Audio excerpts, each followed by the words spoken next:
Welcome to Creative Tien channel. In today's video, we are going to talk about yarn organization. For the past few years, I've been doing a lot of yarn organization, at least a few times per year, but I find it's very difficult to find a perfect system. I try to do the research, look at Pinterest, find the products on Amazon, and look at other people's studio, but seems like every method has its own problems. So I'm just going to show you my current organization methods. First, I'm going to talk about my tools. One thing I still use is a Ziploc bag or the freezer bag. It doesn't have to be freezer bag, but the gallon size storage bag with a zip top is very useful. So you can enclose it and you can put several yarns together. That way no bugs can get in and you will keep the yarn clean. So even though it's not very environmental friendly to use a lot of plastics, this is still a very convenient way to keep your yarns organized and clean. And sometimes I just keep it in the original plastic bag that comes with it. But I don't put all of them in the Ziploc bag. Some yarns are very big, like the Super Saver yarn. And for those, I just separate it and either put it in the shelf or in the plastic bin. One of my favorite methods is actually just put it in a shelf or bookshelves because it's kind of like display. If you like the yarn you collect, it looks pretty on the shelf, especially after you organize it by color or by different types. For this shelf, I actually got it from thrift store, so it's not that expensive. And it has some legs, so it looks a little bit fancy. You can find a lot of old, solid bookshelf that can be painted to fit your space. And most old furniture actually have better material, like a solid wood. So whenever I get a chance and I need a furniture, I will look at thrift store first. And the next item I use is the shoe rack organizer or the closet organizer. And I like to have something with a zipper front so I can enclose it so I don't have to worry about bugs getting into it. Even if it's not 100%, it's better for protecting the yarns. And on the top you can see it's actually those Velcro, and you hang it on the closet hanger. And I got the closet from Amazon directly because I don't have a big closet and this would not fit into my closet. So I got a freestanding one, and it's really not that big, and it fits two of the long hanging storage organizer. And this works okay, but it still have downsides. And if you put more in the bag, usually you will forget about it unless you keep on top of it and organize it frequently. So this is after organization. I already take down a lot of the yarns I don't like anymore. That's the color I don't like, or it's too old. I either donate or throw them away. And you can see here are some of my cone yarns. I don't have a lot of cone yarns. I know cone yarn is very useful for machine knitting, but it's still difficult to find a good cone yarn that has good color and affordable price. And a lot of the cone yarns you can find in the craft stores are cottons, and that's not very useful for machine knitting. And the yarns also have shelf life. If it's too old, the color can fade, and the material itself, the fiber, can fall apart easily. Sometimes I buy yarn from thrift store that might be too old, and after I knit it, it just doesn't last. It falls apart very quickly. So be careful if you have old yarns. So this is my second system to put yarns in the shoe organizer for the closet. Again, it has plastic. It's not environmental friendly, but it really protects the yarn and it's affordable.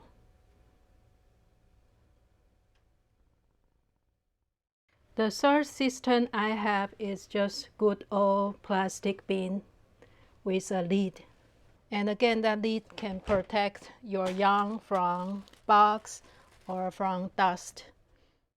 And the downside is that it's very difficult to find when it piles up in a box. I only put the yarns I don't think I will use frequently. It's more like a backup, or I'm not sure if I want to keep them or not. So I put them in storage. And here I have the most yarns in neutral color, white, cream, and black. And some of the acrylics yarn I got from craft store. I'm not sure I will use it in the next few months, so I put them in storage here. Or some older yarns I bought long time ago, and I really don't have a project for that, so I put them in storage. And I have some art colors, like bright colors. This one I got from thrift store. I think it will be useful if I need to make some animals or little figures and I will need bright colors. But most of the time I really have no need for the bright color, so I put them in storage. And if it has a plastic, I will still keep the plastic, so keep the yarn organized that way. Without the plastic bag, it just tends to go everywhere and get really messy. So I have more white yarns here and some cotton yarns.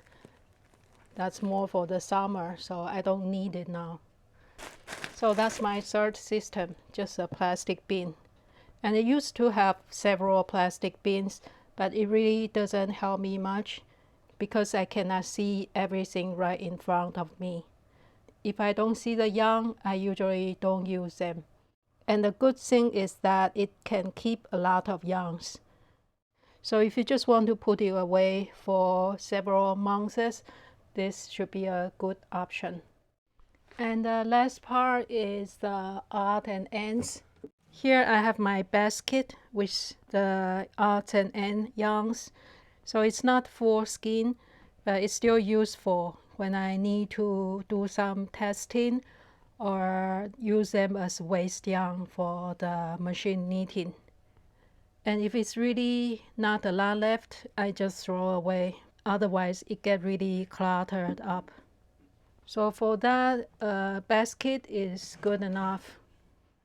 And I also keep my scale for the yarn, so I can calculate the weight and calculate if I have enough yarn for my project. So the next question is if I organize my yarn by color, by weight, or by project. Actually, my first choice is to do it by project. I try to put them in a plastic bag and keep them together. So you can see I have all the pink color or pink and white. Whatever I think will match, it can become a project. I try to put them together.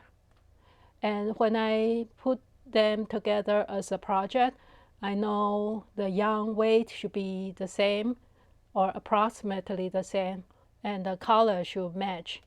And usually they are from the same fiber, either wool or wool mix or acrylic. So when I'm looking for this certain color and weight, this is my first choice. I'll check my shelves first because everything is in one view. You can see the color and the quantity very easily. Here I have all the sportswear yarn and very similar color. So if I need more, I can combine those colors to make a bigger project. And I also have yarns by weight. For example, in my shoe organizer, I have the socks weight yarn on the top because each skein is very small, so I can put more together in a small bins. So that's all the same weight and even same color. And here I have them in different color, but they are all same types, all the socks yarn. And then I have more socks yarn, different color. And then the sportswear yarn. I put them together to save space. And then I have the worsted weight yarn, all very similar colors, brown, beige, and light brown. So I can make projects together mixing these few colors. And this is a gray color yarn, worsted weight again. For the left side on the top, I have the thinner yarns. That's more like a sports weight. And I put the matching colors together, even though they are different colors. They can go well in one project. And then I have all the worsted weight yarn, wool ease. And this is all the pink colors, dark pink, lighter pink, and then pink from a different brand, and then red. And then I have my cone yarns for machine knitting. I usually just use regular hand knitting yarns for machine knitting. I find them are easier to find and just more choice. So that's more practical for me. So you can see I do kind of separate them by color and by weight, but it's also not very strict. And I used to think I can wind all the yarns into cones and then label them nicely with a sample of yarns, but that really gets time consuming and complicated because every time you get new balls of yarn, you have to organize it the same way. So I kind of give up on that idea. So my current system is still not perfect. My favorite one is this bookshelf because I can see the yarn. It's kind of an inspiration. When you see the nice yarns you have, it gives you some ideas of what projects you want to do next. And I think the most important part of the organization is to get rid of the yarns you don't use anymore. Sometimes it's just the color you don't like anymore, or because it's faded, or because of the project that you try to start or have done but never feel like you want to finish them. So they just pile up. So the first thing about the organization is really to get rid of all those projects. If you don't want to finish up the project, you might as well just donate them, save the space, and come up with another new project with the yarn you like now. Some yarns I'm not sure, so I can actually get rid of more yarns, but because I have enough space for storage, so I still keep some of them. So it really depends on your situation. Do you have enough space or not? So that's my organization method. It's not the perfect one, but it works for me right now. So don't be afraid to get rid of outdated yarns and keep your organization simple. Don't make it too complicated so you can still keep up. Thank you so much for watching today, and see you next time.